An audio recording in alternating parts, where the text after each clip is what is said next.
Bueno, buenos días a todos, todas y todos. Estamos en la segunda parte de este capítulo, digamos, junto con Mati Aceituno. En esta oportunidad nos acompaña. Bueno, yo he estado antes, soy Judith, matrona de el Cefam Violeta Parra. Bienvenido otra vez, Mati. Gracias. Y yo, Carolina Soto, médica del CESFAM. En el capítulo pasado, en que conocimos un poco más de Mati, de su experiencia personal y también reflexiones que encontramos súper profundas y valiosas respecto a cómo nos posicionamos en estas temáticas socialmente, políticamente también. Aquí hago un paréntesis, lo político más allá como de la política de Estado y de lo gubernamental, sino como en nuestra experiencia en los territorios, la manera como convivimos, cómo interactuamos, a eso nos referimos con político. Ahora, aprovechando que tenemos a Mati invitado, queremos hablar más orientado a su trabajo en salud, a su experiencia, y queremos retomar un tema que ha aparecido y que creemos que es importante quizá ampliar un poquito más para que quede más claro. Y en eso, Mati, te queremos preguntar, ¿cómo definirías tú el proceso de transición? Ya te lo pregunto porque hay ciertas ideas, ¿cierto?, que quizá a veces no logran como consolidarse, y hay personas que piensan que la transición es solamente física, o que es solamente cuando tú te aceptas, o que es solamente cuando decides hacer un cambio corporal. Y dado que esto está dirigido a personas jóvenes que pueden estar en ese periodo, nos gustaría que pudieras hablar un poquito de eso.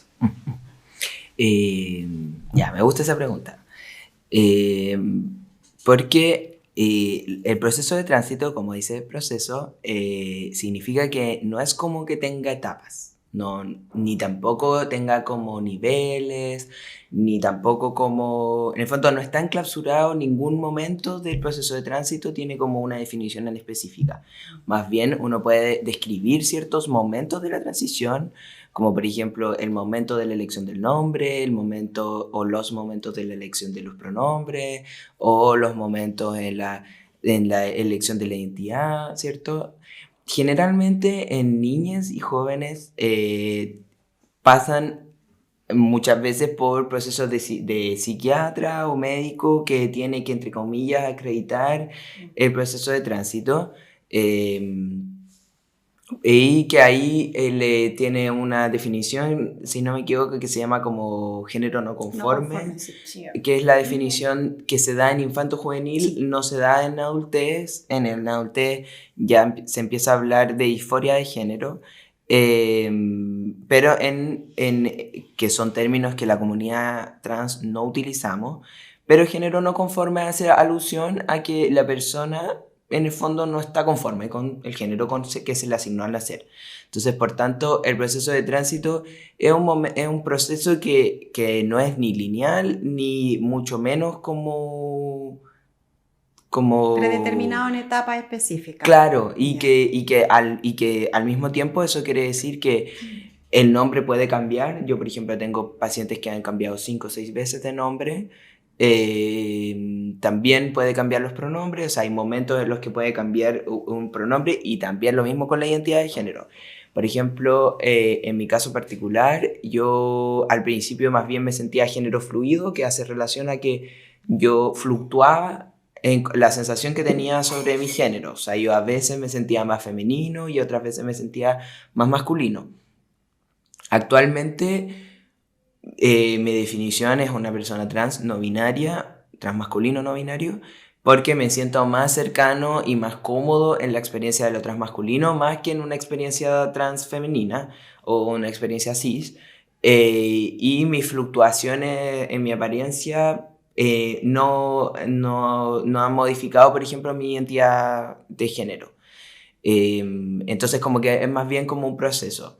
Lo que ahí quizás es importante siempre decir, o cómo podemos ayudar a un chico que está en un descubrimiento, es decir esto mismo, y por tanto acompañar todos los cambios y modificaciones que quiera.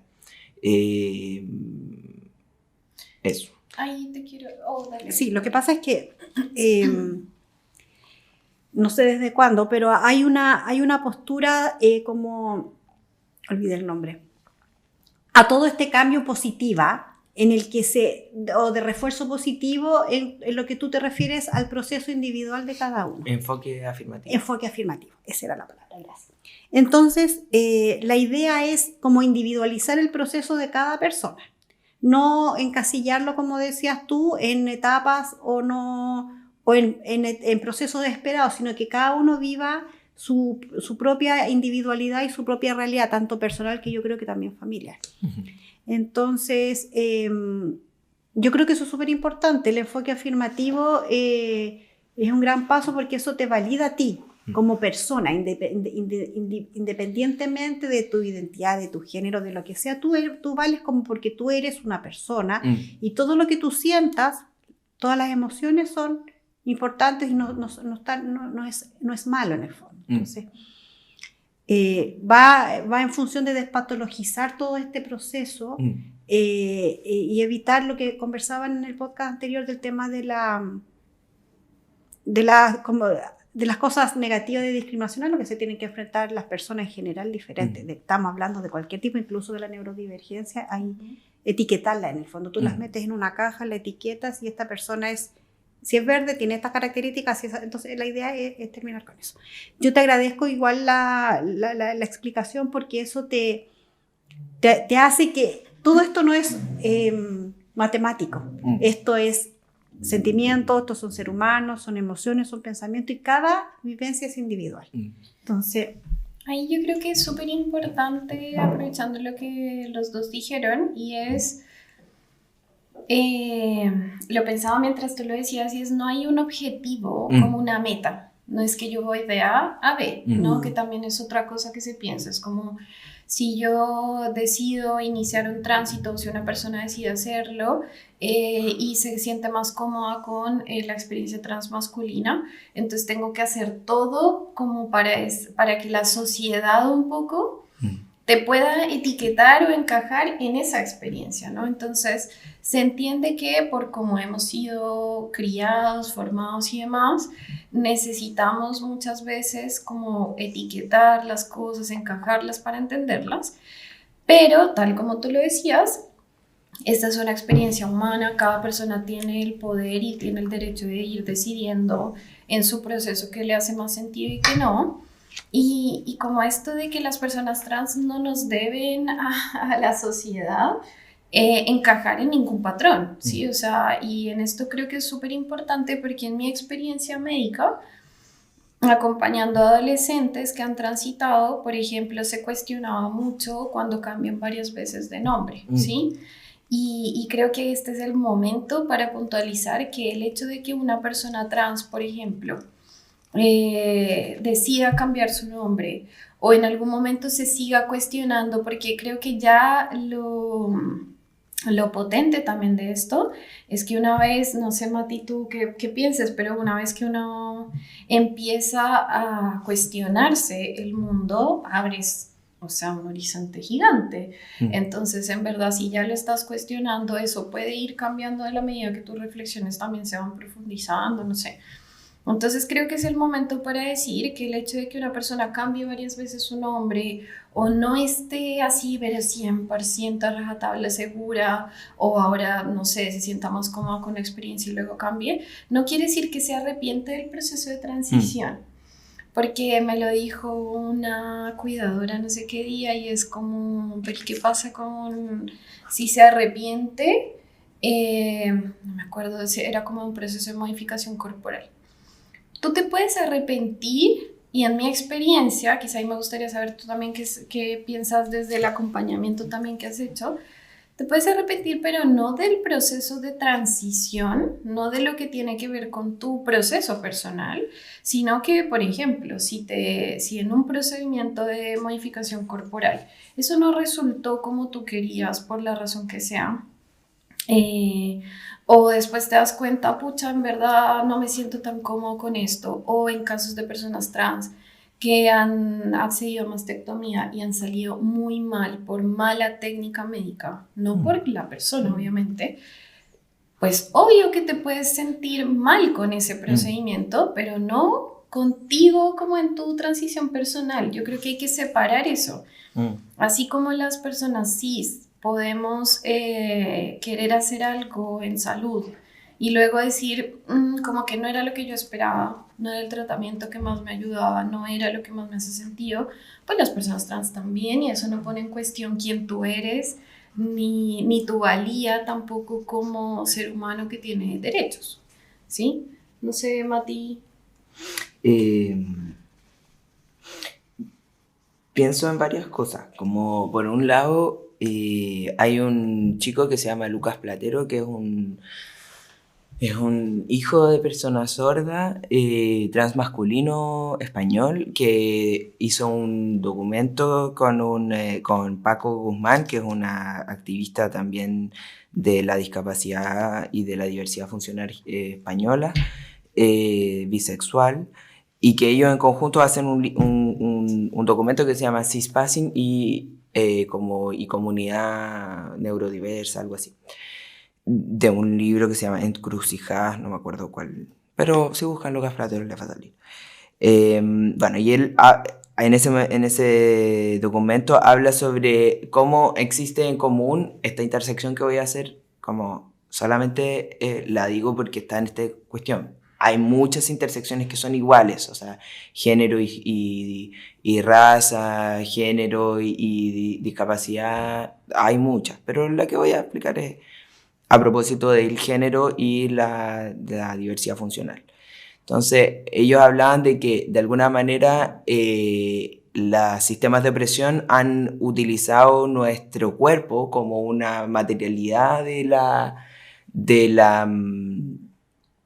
esta, o sea, como el objetivo de discriminación y opresión. Entonces, lo que primero se hace en el cuerpo de una persona trans y en el cuerpo de una persona con discapacidad es cuestionar la autonomía. O sea, ¿estás seguro? ¿Puedes o no puedes? Las cosas que se hacen a propósito también de la salud mental y física siempre son a propósito de ¿estás seguro? ¿Qué pasa si te arrepientes?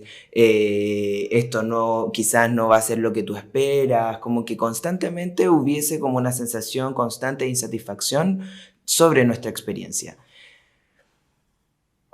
Pero como yo decía antes, la experiencia de la vida en sí misma es incómoda. O sea, una persona cis, cuando, por ejemplo, una mujer cis que da a luz, por ejemplo, a un bebé, también se puede arrepentir, también hay una modificación corporal sumamente grande. O sea, la experiencia de la modificación es algo natural y existente en toda experiencia humana, no humana, salvaje. De alguna manera nuestros cuerpos han sido modificados históricamente a través de la historia. O sea, lo que nosotros conocemos hoy como Homo sapiens es también una modificación a propósito de una selección múltiple. O sea, la modificación corporal es algo que está hace muchos años en lo que es distinto es cómo vemos esa modificación y cómo entendemos hoy lo natural. Entonces, en ese sentido, cuando a mí me preguntan a propósito como de cómo le hacemos entender a las personas como las modificaciones, bueno, yo digo que obvio que nos podemos arrepentir, obvio que nos puede salir mal y probablemente puede que no necesariamente sea lo que uno busca. ¿Qué relación veo yo a propósito de lo que les decía del término cispassing o passing? Cispassing es un término que se acuña en la comunidad trans para hacer referencia a un acto voluntario o involuntario de una persona trans por hacerse pasar por cis, o sea, hacerse pasar por una persona cuyo cis significa del mismo lado, es un término. Entonces, por lo tanto, cisgénero es del mismo lado al género al que se le asignó al nacer. Y trans es del otro lado al género que se le asignó al nacer. Entonces, para que no se te note lo trans, en el fondo uno tiene que hacer un cispassing. Entonces, generalmente se dice también que nosotros utilizamos modificaciones corporales para hacernos pasar por cis. Puede que sí, puede que sí, puede que en el fondo nosotros de alguna manera buscamos ciertas características para que nuestro cuerpo se acomode un poco más a la norma y seamos menos abusados, menos etcétera. Pero también yo creo que también puede ser porque simplemente nos parece más bonito. O sea, el 80% de mis amigas se depila, se pone ácido hialurónico en la nariz, se quita la bichectomía, como que hay harta experiencia de modificación corporal en la comunidad cis, al igual que en la comunidad trans. Los piercing, etcétera, o sea, los maquillajes. Entonces, a mi parecer, la experiencia de la modificación debe ser acompañada como toda experiencia de modificación. Tengo una compañera que entrena conmigo Jiu-Jitsu que ella siempre le huevea a un compañero que siempre dice, no, yo soy muy malo y yo tengo que siempre estar mejorando. Yo lo admiro mucho, pero ella le dice, bueno, ¿por qué no te tratas bien mejor? ¿Por qué no le dices a la persona, te falta un montón, pero lo estás haciendo increíble en este proceso? Entonces, en mi experiencia, mi pareja y mis amigos, cuando me hablaban cuando yo tuve que cambiar todo mi closet o como que tuve que hacer hartas modificaciones, ahora por ejemplo que ocupo testosterona, constantemente me hablan de te ves hermoso, a mí me da mucha vergüenza, pero me dicen todo el tiempo como que soy hermoso, que me veo bello, que eso me queda muy bien. Entonces creo que esa experiencia de modificación me hace a mí más preguntarme si yo quiero o no quiero utilizar ciertas cosas. Por ejemplo, si yo quiero o no quiero ocupar binder. Yo, por ejemplo, no ocupo binder, que es esta cosa que se sirve para comprimir los pechos, que sí o sí tiene que ser comprada en lugares certificados y no utilizar otra cosa. O si yo ocupo o no ocupo packer, o si yo ocupo o no ocupo otros elementos. Yo generalmente no ocupo, solo ocupo la testosterona y el ejercicio, pero eso es gracias a que mis compañeros más bien me dijeron que estaba bien cualquier cosa que yo hiciera. Entonces yo creo que ahí quizás invito siempre como a acompañar más los procesos de tránsito más que como ponerlos en cuestión. Voy a hacer una cuña acá. Encuentro muy lindo eso y no es del tema del podcast, pero Mati tiene muchos fans. Porque es muy chulo. Ay, lo siento, no quiero. Pero es que el mundo lo tiene que saber. Yo estoy de acuerdo con que eres hermoso. Pero además creo que es muy lindo esto que estás diciendo, porque además tocaste puntos en salud que yo creo que ahí también yo puede como ir abordando, y es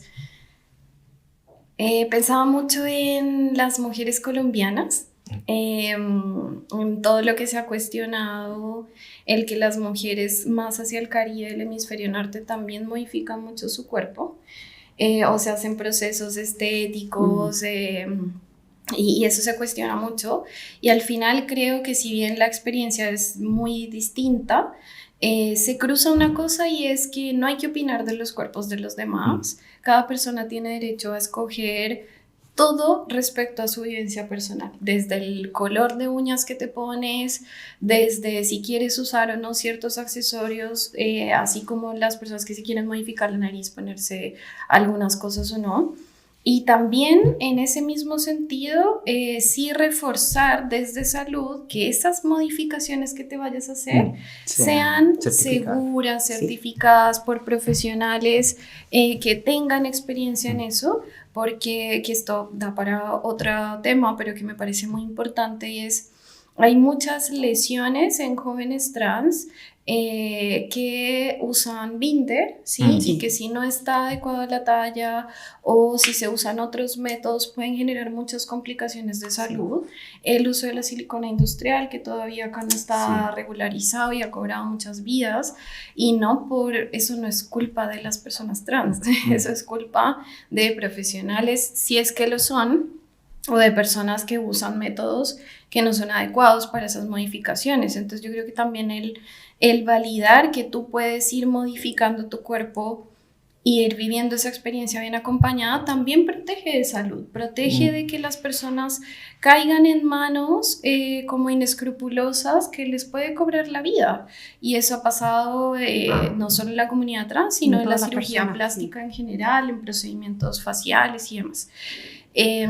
Así que te agradezco por eso y también que me parece muy lindo que la gente pueda escuchar y que nuestros jóvenes puedan escuchar que se puede tener esta experiencia de una manera compasiva, acompañada amorosamente.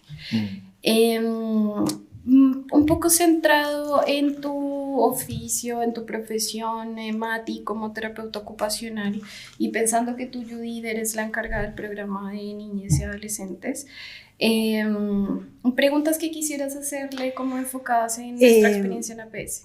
Bueno, primero aclarar solamente adolescente, ya de 10 en adelante. La encargada del niño, no, tranquila, es una enfermera que... Lo he dicho mal. No, tranquila. Lo siento. No, tranquila, si al final todo va de la mano, pero es como para aclarar la parte como administrativa. Primero yo creo que el rol del terapeuta ocupacional no es tan conocido. Nosotros tampoco lo sabemos. Como, por ejemplo, el del kinesiólogo, hablando como un par, entre comillas. Entonces, me gustaría preguntarte, ¿cuál es tu rol? Porque tú haces acompañamiento de niños, niñas, adolescentes y parece que de personas adultas también. ¿Cómo es tu acompañamiento y qué experiencia? ¿Qué nos puedes contar en relación al proceso en sí? No vamos a hablar del proceso de transición, sino que a la vivencia que tienen las personas que tú has visto dentro de tu experiencia clínica, en el fondo. Yo puedo hablar de mi experiencia solo como de tu experiencia. De Espacio Seguro, que es el lugar donde yo trabajo. Aún son muy jóvenes, pero quizás ahí hay otras colegas que también la TAMA tiene un poco más de experiencia en ese aspecto. Mira, yo trabajo en salud mental, por tanto, más bien mis acompañamientos son desde ese cruce, desde el cruce entre ser una persona neurodivergente o con alguna malestar en salud mental.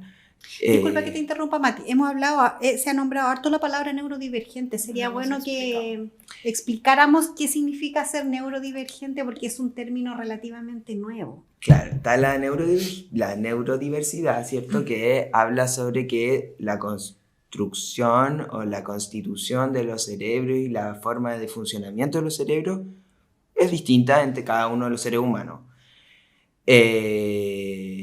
Entonces, tal como es la diversidad humana en el fondo. Entonces, neurodiverso es lo mismo que diversidad sexual, ¿cierto? O sea, diverso, muchos tipos.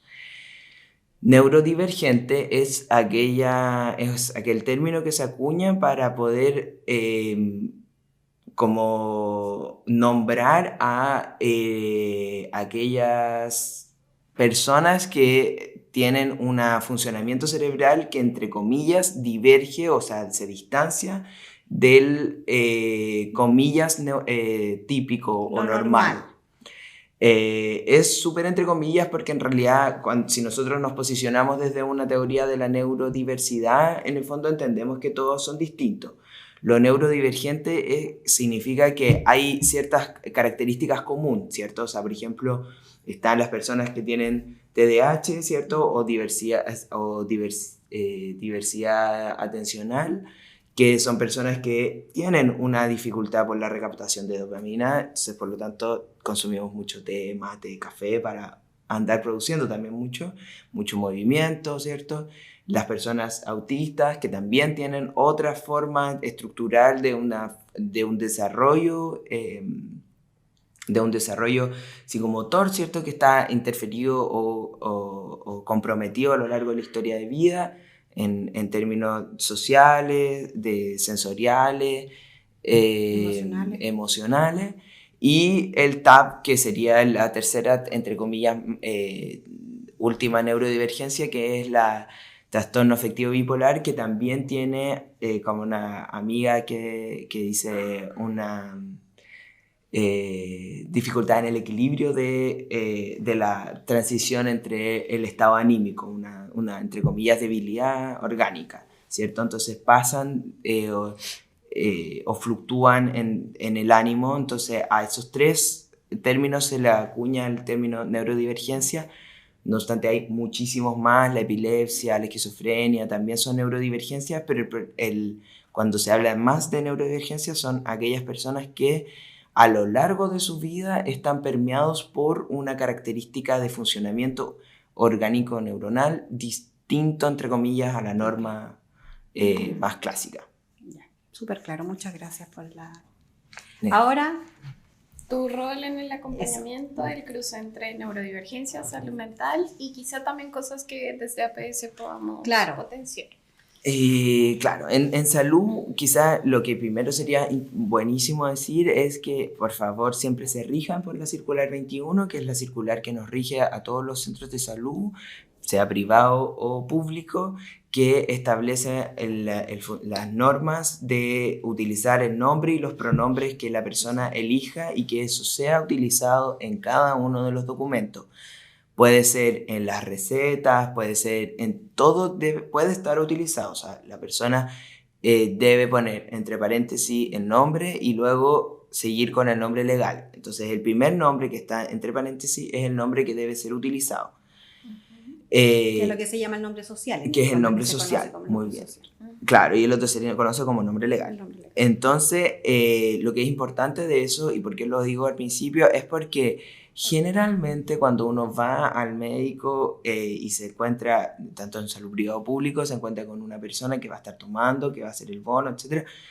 Y que esa persona no siempre pregunta eso y es bueno que se haga eso constantemente. O sea, nosotros en Espacio Seguro lo que primero preguntamos es cuál es tu nombre, cómo prefieres que te llamen y cuáles son tus pronombres.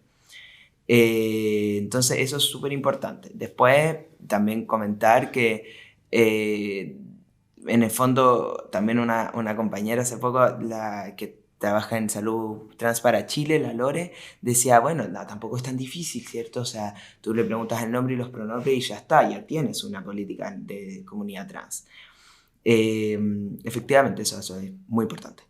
En mi experiencia en el acompañamiento es más bien identificar la cantidad de nudos o de elementos que van cruzando la subjetividad, ¿cierto? O sea, la vivencia de las niñas y los jóvenes a propósito de su interacción con el mundo y cómo esta interacción con sus propias características van generando nudos o complejidades que requieren de un acompañamiento terapéutico, ¿cierto? O sea, en la psicoterapia van a ver cómo se va a ir abordando esta subjetividad y cómo van generando herramientas psicoemocionales, y en terapia ocupacional más bien vamos generando estrategias de acompañamiento y de facilitamiento en el fondo del acceso y la participación a su entorno cercano, familiar, educativo, social, etc. Entonces, también en mi experiencia voy mucho a los colegios, porque a veces me pasa que veo a un niño que lo está pasando muy mal y que yo pienso, bueno, este niño lo está pasando mal porque el colegio lo está tratando pésimo. ¿Qué voy a hacer yo diciéndole al niño que él es un hermoso? Porque evidentemente no me va a creer. O sea, yo me acuerdo cuando yo era chico, me decían, no, si Matías es súper inteligente. Y yo me sacaba entre 4 y 5. Entonces yo decía, ¿cómo puedo ser tan inteligente, según estas personas, y me vaya tan mal en el colegio? Mis profesores se sorprendieron. Mi directora de la universidad, por ejemplo, incluso una vez, yo la amo mucho a ella, si no fuera por ella yo no habría salido de la U, pero ella cuando hace poco me vio me dijo, ay, tú eras como el grupo de los porros, y yo fui parte de las personas que creó la política de inclusión de mi universidad. Entonces es muy, no como niño como símbolo, sino porque literalmente fui parte de la construcción. Entonces como en el fondo, cómo nosotros vamos eliminando esa experiencia y generando acompañamiento con los distintos profesionales que van acompañando a estos niños y jóvenes, es justamente, yo creo que parte muy importante de mi trabajo. O sea, ir a los colegios, decirles, por ejemplo, por ejemplo, hace poco tuve una reunión con un colegio que me decía, bueno, es que él tiene que, es un niño autista, él tiene que flexibilizar con el tema de los pronombres neutros, o sea, no puede, es entendible que le duela, pero él tiene que flexibilizar eso. Entonces, claro, un profesional podría decir, bueno, sí, efectivamente, él como una persona autista tiene que flexibilizar, pero desde una perspectiva afirmativa, desde una perspectiva desde estos lugares, es súper importante decir, es importante hablar de por qué flexibilizar si en realidad lo que queremos hacer es explicar por qué es tan importante que sí se pronuncie los pronombres neutros. Entonces ahí creo que es súper importante como hablar de la importancia de evidenciar estos cruces, de cómo... Casi como ir hilando fino en el fondo, casi como ir al colegio o ir educando a los diferentes aspectos que pueda tener este niño, esta niña. Sí. Hablemos de niños porque estamos hablando del sistema educacional. Entonces, yo creo que muchas veces se cae en la ignorancia. Sí. Todos somos muy ignorantes con respecto a estos temas, y yo lo encuentro súper difícil también porque el tema de la neurodiversidad todo lo que sea diferente es demasiado personal. Entonces yo me imagino que el niño, el adolescente no tiene las mismas necesidades que el B. Entonces, sí, ¿cómo desde ahí nosotros podemos ayudar a que tengan una vivencia personal más positiva cuando no tenemos las mismas características ni las mismas necesidades? Entonces, es como difícil ver el tema educacional, es como difícil poder ayudarlos, o sea, no sé si ayudarlos es la palabra, a todos, hacerlos sentir inclusivos. Entonces, yo creo que esto es un trabajo de todos, de como sociedad, de un cambio de visión, de un cambio de paradigma, en general, de que no todos somos iguales, ya seamos neurodivergentes o no, seamos de la comunidad, de esta comunidad, todos somos diferentes. Entonces, el error que tenemos tal vez actualmente como sociedad es esperar que todos actuemos de cierta manera, porque todos somos diferentes. Entonces, cuando no cambiemos esa forma de pensar, yo creo que o hasta que no cambiemos esa forma de pensar, vamos a seguir haciendo que las personas lo pasen mal. Sí, ahí como pienso como que también me pregunto lo mismo, como también qué hacemos para que todos estos cambios no sean cambios desde la individualidad, ¿cierto? O sea, desde que nosotros tengamos que capacitarnos de manera individual y buscamos también políticas públicas que sean reales y atingentes. O sea, por ejemplo, yo pienso, ojalá que salga la ESI, que es el proyecto de ley para educación sexual integral, pero yo me pregunto, ¿cómo vamos a hacer la educación sexual integral con quienes ejecuten eso? Tienen mucha falencia en esos mismos términos. O sea, esas personas van a, obvio que requerir capacitaciones, pero una capacitación no es suficiente. Esto no es solo teoría, es experiencia. Por ejemplo, una matrona, por ejemplo, ¿cómo va a ver, por ejemplo, una vulva de una persona que está en tránsito? Y que esa sorpresa, que puede ser súper natural, o ese abordaje requiere de todo un proceso, requiere un proceso de capacitación, requiere un proceso de acompañamiento. Entonces, y lo mismo va a pasar con los profesores, en el fondo. Cuando apliquen la ley, también va a ser un poco difícil. Y esa aplicación, ¿cómo va a ser en personas en situación de discapacidad? Porque también no es lo mismo ser una persona en situación de discapacidad física, experimenta la sexualidad, a ser una persona sin ninguna discapacidad de ningún tipo. Entonces, creo que ahí, en cómo nosotros vamos generando estos cruces en nuestra experiencia, y no sea simplemente como hace poco iba a una universidad donde una persona decía, no, imagínate ser una persona trans y vivir en la ruralidad. O sea, terrible. Entonces yo decía, esta persona está hablando de una persona. Sí. nosotros tenemos, de hecho, un colega que vive en un sector rural y es trans. ¿Y qué tiene que ver? Claro, entonces, porque en el fondo para él era algo que había que evidenciar, lo difícil que era, en que bueno. El caso es que como nosotros, como vemos la experiencia más próxima y hacemos más fácil el acceso en general, creo que es un desafío en general. O sea, también pensaba como una colega, que es la Elena Figueroa, que trabaja en el Policlínico Trans, que también trabaja con nosotros en Espacio Seguro. Con ella hicimos también unos talleres a propósito de un libro que es del Gil Malatino, que se llama Cuidados Trans, donde ella habla un poco sobre los procesos de tránsito, sobre cómo en el fondo se puede hablar de cuidados en la comunidad trans. Y también está hecho por Dean Speed, que es otro libro que se llama Apoyo Mutuo, que también lo recomiendo mucho a propósito de cuidados en general en la comunidad LGTB, y que eso da mucha cuenta como de los desafíos que tenemos en salud, yo creo. Ese término de cuidados trans me llama mucho la atención.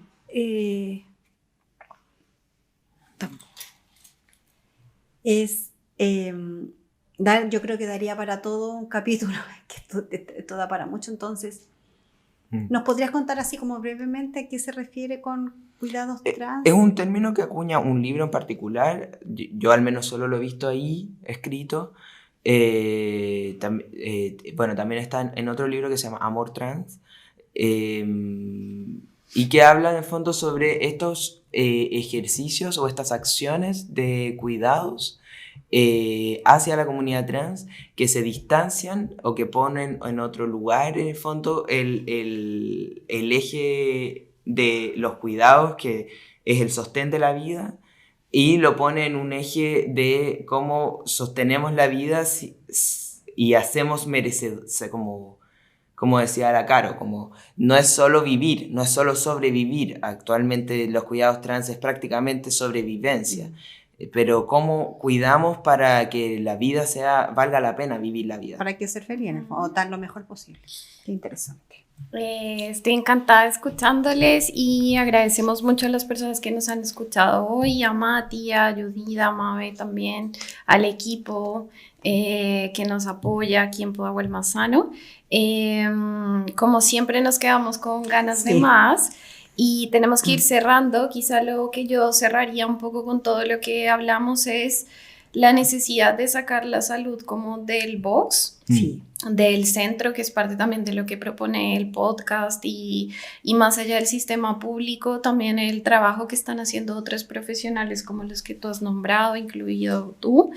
Y también un poco como lo hablábamos con Simón en otro capítulo, estos cruces entre neurodivergencia, tránsito, diversidad funcional y demás, tienen que ver mucho con que las adaptaciones tienen que ser a nivel comunitario de la sociedad y no las personas individualmente adaptándose todo el rato, porque al final eso es lo que nos trae como complicaciones en salud.